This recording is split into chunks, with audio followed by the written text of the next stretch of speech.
আসসালামু আলাইকুম এভরিওয়ান, শুভ সন্ধ্যা। এখানে বানাচ্ছি কলার পিঠা। প্রথমে নিয়েছি আমি বেকিং পাউডার, তারপরে নিয়েছি আমি একটা কলা, একটা ডিম, পরিমাণ মতো চিনি, স্বাদ মতো লবণ।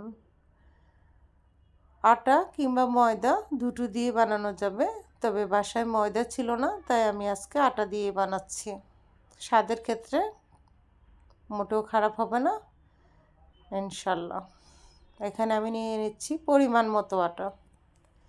তারপর আটার মধ্যে আমি দিয়ে দেবো বেকিং পাউডার, চিনি, লবণ, কলা, ডিম। অন্য সময় এটাতে আমি গুঁড়া দুধ দিই। আজকে যে কোনো একটা বিষয় নিয়ে আমি একটু অন্যমনস্ক ছিলাম, আমার মেমোরির থেকে গুঁড়া দুধের কথা একেবারে ডিলিট হয়ে গিয়েছে। আর ফ্রোজিং করা নারিকেল ছিল, বাট নারিকেলটা আমার নারিকেলি পিঠা বানাবো দেখি চিনি দিয়ে ফ্রাই করা, সেই জন্য আর দিইনি। নারিকেলটা দিলে অনেক সুন্দর একটা ফ্লেভার চলে আসে, আর গুঁড়া দুধ দিলে তো সেই স্বাদ। তবে গুঁড়া দুধ দিলে একটু সমস্যাও আছে, তেলের মধ্যে দেওয়ার সাথে সাথে কালার চলে আসে, ভিতরটা কাঁচা থাকতে উপরে ব্রাউন কালার চলে আসে, এটা হচ্ছে সমস্যা। ম্যারিনেট করা হয়ে গিয়েছে, এখন আমি গরম তেলের মধ্যে এটাকে ফ্রাই করতেছি।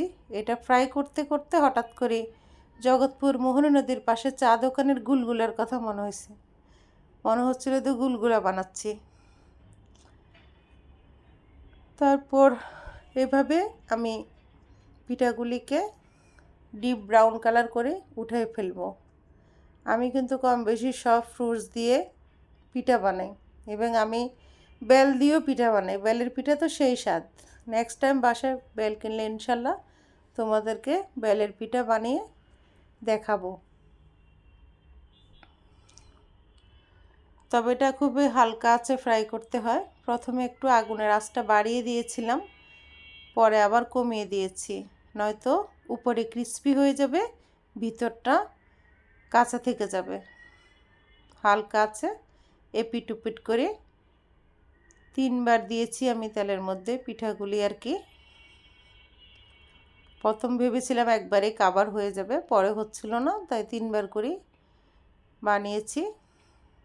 এখানে 1 প্লেট নিয়েছি, কিচেনে আরও কিছু পিঠা রয়ে গিয়েছে। পিঠাগুলি দেখতে খুবই সুন্দর দেখাচ্ছে, খেতেও খুবই সুস্বাদু ছিল। বেকিং পাউডারের জন্য এটা মোচমোচা ছিল, ডিমের জন্য ভিতরটা সফট ছিল, আর সব কিছু মিলে আমেজিং। কি বলবো, তোমাদেরকে তো খাওয়াতে পারবো না, তাই বলতেই পারবো শুধু তোমরা এইভাবে ট্রাই করো, ইনশাল্লাহ হতাশ হবে না, খুবই ভালো লাগবে।